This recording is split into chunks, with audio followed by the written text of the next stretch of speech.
नमस्कार बच्चों, और कैसे हैं आप?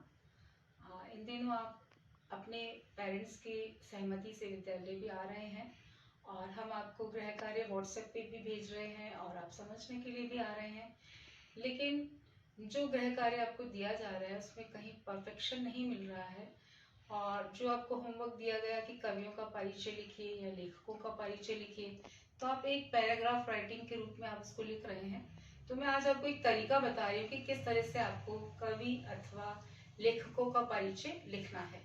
देखिए, आप ब्लैक बोर्ड पे अगर आपके प्रश्न पत्र में किसी भी महाकवि या किसी भी काल के कवि का अथवा लेखक का परिचय लिखने के लिए आता है, तो आपको किन किन बातों का ध्यान रखना है। देखिए, सबसे पहले जिस भी कवि का परिचय आता है आप उसका लिखें जन्म कब हुआ, कहाँ हुआ और किस काल का वो कवि है या किस काल का वो लेखक है। उसके बाद उसके बचपन का परिचय, बचपन में उसका क्या नाम था अथवा उसके माता पिता का क्या नाम था, उसके बचपन की कोई विशेष घटना हो जिसका उल्लेख किया गया हो, उसका वर्णन आप करेंगे चौथे बिंदु में। बिंदुओं के आधार पर आपको कवियों का परिचय लिखना है। अगला नंबर देखिए, शिक्षा। उस कवि की शिक्षा दीक्षा कहाँ हुई, कहाँ तक उसने शिक्षा प्राप्त की, इसका वर्णन करेंगे। उसका वैवाहिक जीवन किस प्रकार का रहा या पारिवारिक स्थिति उसकी किस प्रकार की थी, इसका वर्णन करेंगे। इसके बाद जो आपका अगला बिंदु होगा वह किस दर्शन को मानने वाला है या किस विचारधारा को मानने वाला वह कवि अथवा लेखक है।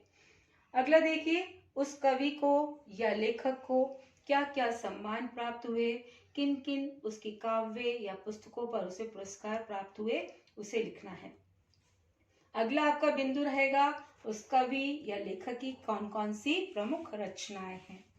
और उसकी अगला आपका बिंदु रहेगा काव्यगत उसकी विशेषताएं क्या हैं, जिसमें भावगत विशेषताएं भी आएंगी और भाषागत विशेषताएं भी आएंगी। इस प्रकार से विभिन्न कवियों का परिचय देते हुए उसका अगर वह जीवित है तो भी और निधन हो चुका है तो किस सन में निधन हुआ, किस समय हुआ, और इससे संबंधित कोई अन्य विशेषताएं हो तो उसका भी हम। देखिए, मैं आपको कवि गोस्वामी तुलसीदास जी के जीवन परिचय को इन बिंदुओं के आधार पर बताऊंगी कि तुलसीदास जी का जन्म विक्रम संवत 1589 सन 1532 में हुआ। इनका जन्म स्थान देखिए, बिंदु देखते जाइए। जन्म स्थान राजापुर ग्राम, बांदा जिला, राज्य उत्तर प्रदेश में हुआ। तुलसीदास जी जो है भक्ति काल के सगुण धारा प्रेम मार्गी राम भक्त थे, जिनकी जो भी काव्य है वो राम भक्ति से संबंधित है।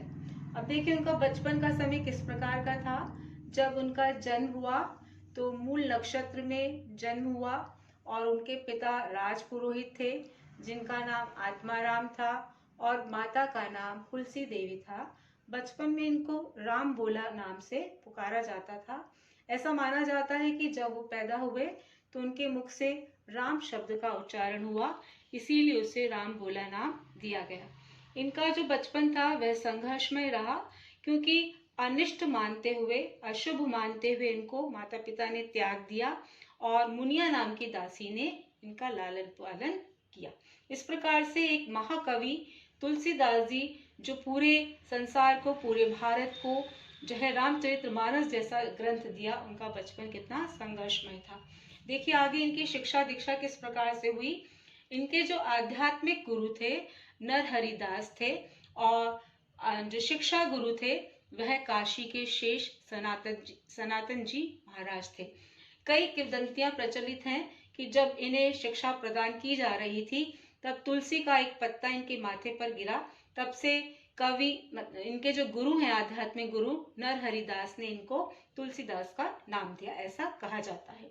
इनका विवाह विदुषी रत्नावली से हुआ, लेकिन इनका वैवाहिक जीवन अधिक समय तक नहीं चल सका और इन्होंने अपना वैवाहिक जीवन को त्याग कर, रत्नावली को त्याग कर जो है आध्यात्म की ओर जो है बढ़ गए और ग्रस्त से वैराग्य ले लिया।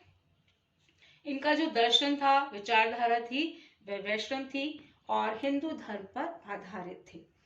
इन्हें पुरस्कार या सम्मान के रूप में कहा जाए तो ये एक प्रतिनिधि कवि थे, भक्ति काल के प्रतिनिधि कवि, संत कवि, और इन्हें अभिनव वाल्मीकि भी कहा जाता है।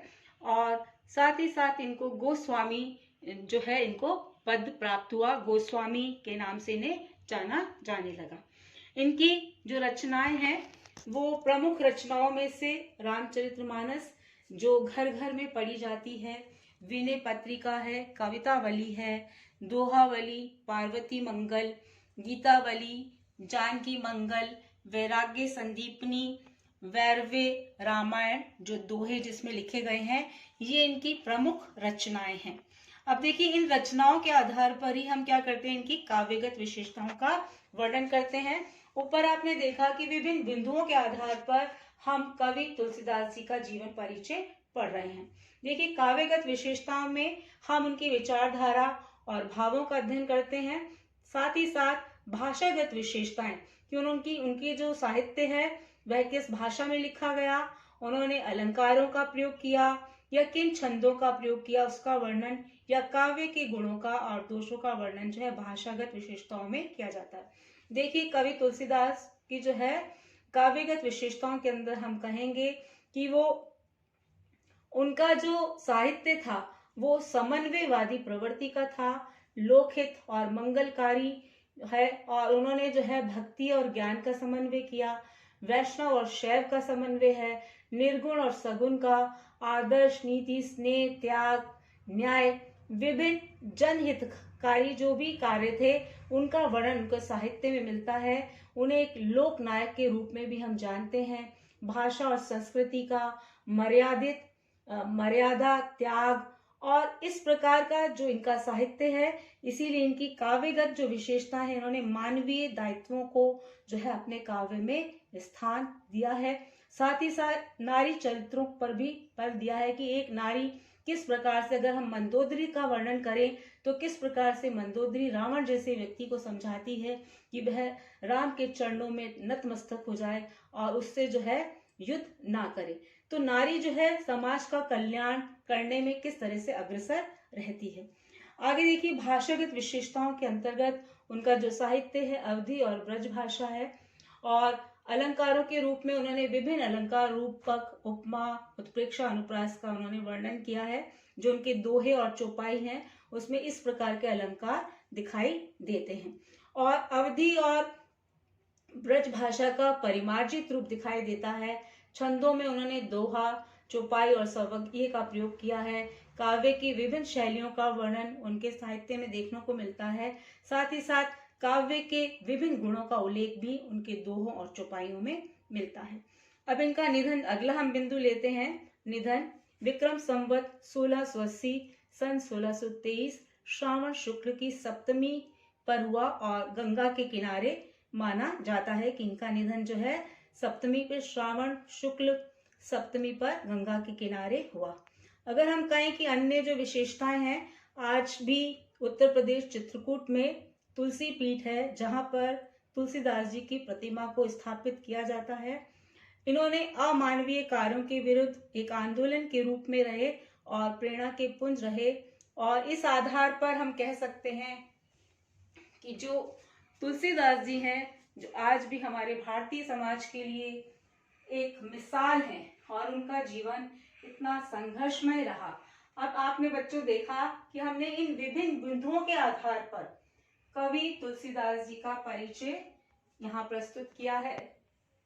जब भी हम आपको अन्य प्रश्न देंगे जिसमें अन्य कवियों का परिचय लिखने के लिए कहा जाएगा, तो आप इन विभिन्न बिंदुओं के आधार पर ही उसका परिचय लिखेंगे। नमस्कार।